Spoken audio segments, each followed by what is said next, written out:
जब योगी दे रहे थे बहराइच में बुलडोजर का ऑर्डर, उत्तराखंड में मुस्लिम बस्ती खाली करने की क्यों उठी मांग?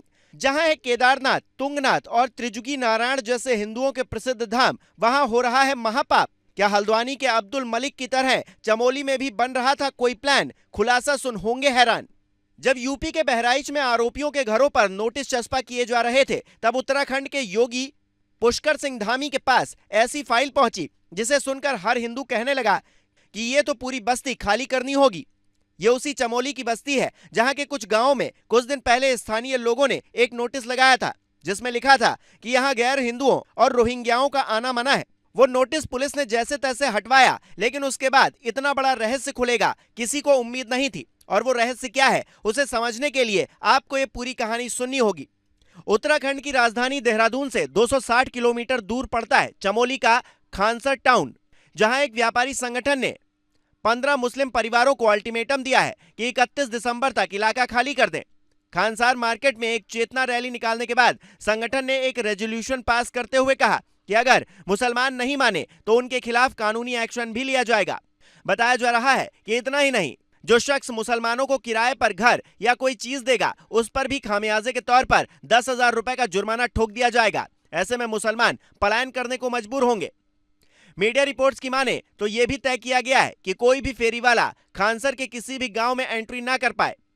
अगर कोई फेरीवाला इस इलाके में नजर आए तो उस पर भी 10,000 रुपए का जुर्माना लगाया जाएगा। हालांकि इस बात से मुसलमान परेशान है। उनका कहना है कि हम में से कोई भी किसी भी तरह की आपराधिक गतिविधियों में शामिल नहीं है। ऐसे में यह कार्रवाई न सिर्फ आपसी सौहार्द बिगाड़ने वाली है, बल्कि खुद के फायदे के लिए बाजार से हमें बेदखल करने की कोशिश भी है। जबकि व्यापारियों का मानना है कि इस फैसले से मुसलमानों से जुड़ी आए दिन हो रही आपराधिक घटनाएं रुकेंगी। व्यापारियों के इस फैसले के पीछे भड़काऊ नारे वजह बताए जा रहे हैं, जो कि एक रैली में दिए गए थे। इससे पहले धारचूला के व्यापारियों ने भी कुछ ऐसा ही फैसला किया था। कई इलाकों में बाहरी लोगों के घुसने पर पाबंदी भी लगा दी गई। खबर यहां तक है कि जैसे हिमाचल प्रदेश के संजौली में अचानक से मुस्लिमों की संख्या बढ़ी और फिर हिंदू बहन बेटियों की सुरक्षा पर सवाल उठने लगे, मुस्लिम के अवैध निर्माण के हिस्से को कांग्रेस सरकार को ध्वस्त करने का आदेश देना पड़ा। ठीक वैसे ही चमोली के कुछ इलाकों में आपराधिक घटनाओं में एक तबके के आरोपियों की संख्या बढ़ी है, जिससे व्यापारियों में खासा नाराजगी है।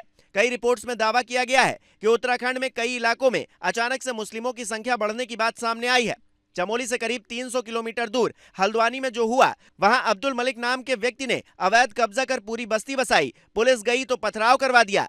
पुलिस बड़ी मुश्किल से जान बचाकर भागी। उसके बाद अब्दुल समेत उसके कई लोगों को मुश्किल से पकड़ा गया। तब यह भी बात सामने आई थी कि रोहिंग्या और बांग्लादेशियों को फर्जी कार्ड बनाकर बसाया जा रहा है।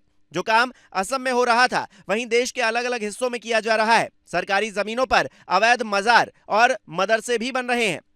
एक ऐसी ही अवैध मजार हरिद्वार में भी बनी थी, जिसे पुलिस ने ध्वस्त करवा दिया। और तस्वीरें सामने आई तो लगा कि धामी भी योगी और हिमंता बिस्वा शर्मा की तरह रौद्र रूप में आ चुके हैं, जो देवभूमि की शांति भंग करने वालों पर बुलडोजर का आदेश दे चुके हैं।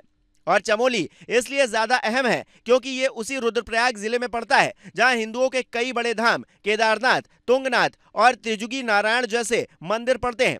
ऐसे में श्रद्धालुओं की सुरक्षा और सनातन सभ्यता का भी ख्याल सरकार को रखना होगा। अगर व्यापारियों के आरोप सही हैं तो एक्शन होना ही चाहिए, और अगर आरोप गलत हैं तो फिर समाज का माहौल बिगाड़ने की कोशिश कौन कर रहा है, ये वहां की पुलिस को देखना पड़ेगा।